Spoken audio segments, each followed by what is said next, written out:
अस्सलामुअलैकुम दोस्तों, मेरा नाम डॉक्टर अली असगर है और आज की इस वीडियो में हम डिस्कस करने जा रहे हैं रेक्टिफिकेशन के प्रोसेस को।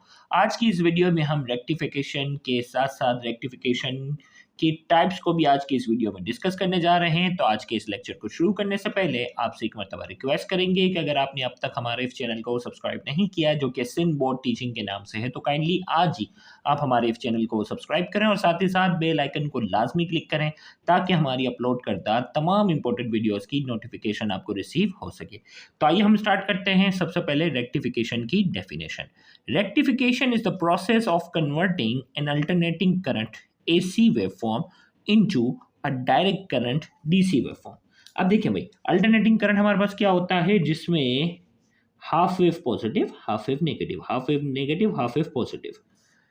रेक्टिफिकेशन वो प्रोसेस है जिसमें एसी करंट यानी अल्टरनेटिंग करंट को हम कन्वर्ट करते हैं किसमें, अल्टरनेटिंग करंट को हम कन्वर्ट करते हैं किसमें, डायरेक्ट करंट में। डीसी करंट में क्या करते हैं, कन्वर्ट करते हैं। तो जिसमें जो नेगेटिव वाला हिस्सा होगा वो क्या हो जाएगा, इसका कैंसिल आउट होगा। तो हमने कहा rectification is the process of converting an alternating current यानी alternating current AC waveform into direct current. Direct current waveform में इसको क्या करेंगे, कन्वर्ट करेंगे। अब कैसे करेंगे इसकी डिटेल से पहले नोट करके, semiconductor diode act as a rectifier. Semiconductor diode जिससे पहले हमने पढ़ा है वो रेक्टिफायर के तौर पे काम करेगा, वो ये प्रोसेस करेगा। A diode electric current to flow in forward bias condition and block the current in reverse bias condition.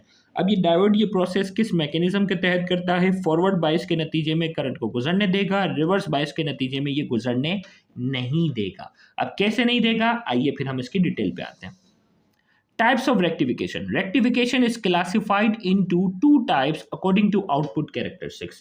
Output characteristics यानी AC को हम किस तरह कन्वर्ट कर रहे हैं उसकी आउटपुट के लिहाज से हमने रेक्टिफिकेशन को दो हिस्सों में हमने क्लासिफाई किया है। एक कहलाता है हाफ वेव रेक्टिफिकेशन, एक कहलाता है full wave rectification. Half wave rectification में क्या होगा, इसकी आधी वेव को गुजरने दिया जाएगा, आधी वेव को रोक दिया जाएगा। फुल वेव रेक्टिफिकेशन में क्या होगा कि इसकी जो हाफ वेव है ना, फुल वेव नाम से पता चल रहा है कि इसकी जो ऊपर वाली नीचे वाली दोनों वेव को जो है वो डीसी में डायरेक्ट में क्या किया जाएगा, कन्वर्ट किया जाएगा। हाफ वेव में आधी वेव गुजरेगी, रिमेनिंग हाफ वेव जो होगी वो ब्लॉक हो जाएगी। फिर आधी वेव गुजरेगी, रिमेनिंग हाफ वेव ब्लॉक हो जाएगी। जबकि फुल वेव में इस पूरी वेव को जो है वो एक ही डायरेक्शन में लेकर आया जाएगा। अब कैसे लाते हैं, आइए हम बात करते हैं हाफ वेव रेक्टिफिकेशन। सबसे पहले हाफ वेव की हम बात करते हैं। हाफ वेव रेक्टिफिकेशन में क्या होता है, हमारे पास एक डायोड की जरूरत होती है, एक डायोड की जरूरत है।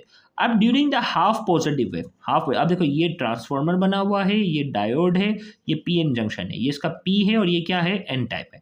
During the half positive wave diode का ये वाला हिस्सा जो है, जब ये करंट यहाँ से यहाँ गुजरता है तो डायोड का ये वाला हिस्सा पॉजिटिव हो जाता है और ये क्या होता है, नेगेटिव होता है। इनकी जो बाइसिंग होती है वो कौन सी हो जाती है, फॉरवर्ड बाइसिंग। फॉरवर्ड बाइसिंग के नतीजे में हम पढ़ चुके हैं इससे पहले कि करंट क्या होगा, गुजरेगा, वेव गुजर गई। लेकिन during the half negative wave diode का ये वाला हिस्सा जो होता है ये नेगेटिव हो जाता है और ये वाला हिस्सा क्या होता है, पॉजिटिव हो जाता है। बाइसिंग कौन सी होती है, रिवर्स बाइसिंग होती है। रिवर्स बाइसिंग में आपको मालूम है करंट गुजरने नहीं देगा, ये गैप आ गया। फिर फॉरवर्ड बाइसिंग हो जाएगी, फिर क्या होगा, पॉजिटिव हाफ वेव होगी, ये पॉजिटिव हो जाएगा, ये नेगेटिव हो जाएगा, वेव क्या हो जाएगी, आगे गुजर जाएगी।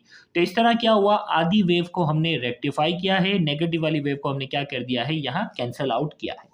तो हाफ वेव रेक्टिफिकेशन हमने कहा आर डायोड, एक डायोड की जरूरत है। Allow AC current to flow in one direction, it can serve as a rectifier. एक डायरेक्शन में जो है वो अल्टरनेटिंग करंट को ये गुजरने देगा।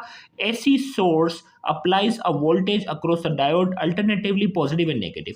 अब जो अल्टरनेटिंग करंट हमने यहाँ किया है ना, ये डायोड की गेट जो है वो बारी बारी पॉजिटिव नेगेटिव ये होता रहेगा। When the positive cycle of AC voltage passes through the diode is forward bias and act as a closed circuit, there is current through the resistor. हमने कहा कि during the half positive wave ये forward bias हो जाता है। Forward bias का मतलब ये क्लोज सर्किट यानी सर्किट यानी ओपन, क्लोज का जब भी वर्ड आ जाता है इसका मतलब ओपन होता है, यानी सर्किट ओपन सर्किट के तौर पे काम करता है और करंट को गुजरने देता है। During the negative half cycle, the diode is connected with the negative supply. Diode negative supply होगा, which reverse bias the diode. इसको reverse diode करेगा. The diode behave like an open circuit. Open का मतलब होता है off. ये open circuit तौर पे काम करेगा and does not produce the output across the load, और यहाँ आउटपुट को प्रोड्यूस होने नहीं देगा। This is called half wave rectification which seems unidirectional from its output signal. ये जो है वो हाफ वेव कहलाता है क्योंकि आधी वेव को रेक्टिफाई किया है, आधी वेव को नहीं किया है, इसीलिए इसको हाफ वेव रेक्टिफिकेशन कहते हैं। और इसमें आपने ये डायग्राम भी बनानी है, ये डायग्राम यहाँ बनाई, ये ट्रांसफार्मर बनाया, डायोड बनाया, ये रेजिस्टर बनाया और ये आपने बनाया है आउटपुट। अब देखिए भाई, यहाँ जो आउटपुट हमारे पास आ रहा है ना, ये आ रहा है पल्सेटिंग, डीसी तो आ रहा है। देखो रेक्टिफिकेशन में यही होता है ना, एसी को डीसी में कन्वर्ट करना। यहाँ हमारे पास जो है इनपुट कैसा है, इनपुट एसी दिया है, आउटपुट जो है हमारे पास क्या है, pulsating DC.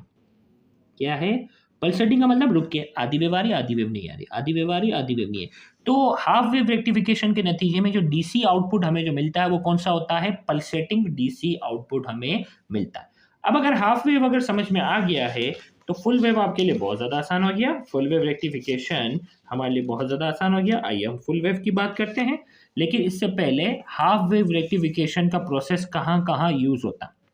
Application of half wave rectifier half wave rectifier का low power supply simple battery charger. Simple battery charger जो होती है, मोबाइल की बैटरी चार्जर ये है, सिंपल बैटरी चार्जर के अंदर ये हाफ वेव रेक्टिफिकेशन का प्रोसेस होता है। फायर अलार्म सर्किट में होता है, सोल्जरिंग आयरन सर्किट में होता है, सोल्जर्स की जो आयरन सर्किट है उसमें। Amplitude modification radio circuit as a detector, amplitude modulation जो रेडियो में होता है, जिसमें इलेक्ट्रोमैग्नेटिक वेव को जो है जो वो साउंड वेव में कन्वर्ट किया जाता है, फिर साउंड वेव को जो इलेक्ट्रोमैग्नेटिक वेव, ये पूरा मॉड्यूलेशन का जो प्रोसेस होता है उसमें ये इस्तेमाल होता है।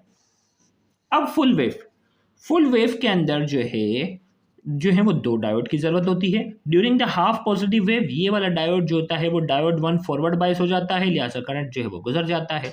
During the half negative wave ये डायोड 2 जो होता है ये फॉरवर्ड हो जाता है, जबकि ये रिवर्स हो जाता है, तो लिहाजा इसकी वजह से जो है वो क्या होता है, करंट गुजर जाता है। इसी तरीके से फिर पॉजिटिव वेव है, ये फॉरवर्ड बायस हो जाता है, ये रिवर्स बायस हो जाता है। तो इस तरह जो है वो एक आउटपुट जो है वो क्या होता है, डायोड 1 की वजह से, दूसरा डायोड 2 की वजह से, डायोड 1 की वजह से, फिर डायोड 2 की वजह से, इस तरह ये पूरी वेव को क्या किया जाता है, रेक्टिफिकेशन की जाती है। तो फुल वेव रेक्टिफिकेशन यूजेस दो डायोड का इस्तेमाल होगा। During the positive half cycle of input AC signal this make the diode D1 forward bias, ये डायोड D1 को फॉरवर्ड बायस बनाएगा, act as a close switch के तौर पर काम करेगा। And diode D2 reverse bias act as open switch, और ये डायोड D2 जो होगा वो ओपन स्विच के तौर पर काम करेगा। Current flow through the load resistor, current जो है वो दोनों सूरत में क्या होगा, गुजरेगा। During the negative half cycle of input AC this make the diode D2 forward, negative half के दौरान जो है ये क्या करेगा, ये फॉरवर्ड हो जाएगा। And the diode D1 reverse bias, ये रिवर्स बायस हो जाएगा। The current will flow through diode D2 load resistor R and lower half of the secondary winding. तो यानी पॉजिटिव हाफ साइकिल के दौरान ये फॉरवर्ड बायस है, ये रिवर्स बायस है, करंट इसकी वजह से गुजरेगा, और ये नेगेटिव हाफ की वजह में ये फॉरवर्ड हो जाएगा, ये रिवर्स हो जाएगा, और अब की बार जो करंट गुजरेगा वो डायोड T2 की वजह से होगा। तो ये फुल वेव रेक्टिफिकेशन है, और फुल वेव रेक्टिफिकेशन में आउटपुट जो होता है ये स्टीडी डीसी आता है, मुस्तकिल है, अब रुक के नहीं आ रहा। ये है आउटपुट हमारे पास जो है ये स्टीडी डीसी है, ये एमसीक्यू के तौर पे याद रखना। नोट करके, the current through the load is in the same direction for both half cycle of input AC supply, so DC output is obtain across the load. अब करंट जो होगा वो दोनों डायरेक्शन में जो है वो क्या होता है, सेम डायरेक्शन में जाता है, तो लिहाजा हमें स्टीडी डीसी मुस्तकिल जो है वो डीसी करंट मिलता है। अब ये किस में हो रहा होता है, application of full wave charger, mobile phone, laptops, charger circuit, uninterrupted power supply जिसे यूपीएस कहते हैं, circuit to convert AC to DC, AC को डीसी में कन्वर्ट करेगा। और home inverter convert AC to DC, home inverter जो होते हैं एसी को डीसी में कन्वर्ट करते हैं। एलसीडी, एलईडी, टीवी, ये सारी जो है वो क्या है, इसकी एप्लीकेशन है। तो यहाँ जाकर हमारा जो है रेक्टिफिकेशन का टॉपिक जो है वो मुकम्मल होता है। उम्मीद करते हैं आज की ये लेक्चर आपके लिए इन्फॉर्मेटिव होगा। Thank you very much. Allah.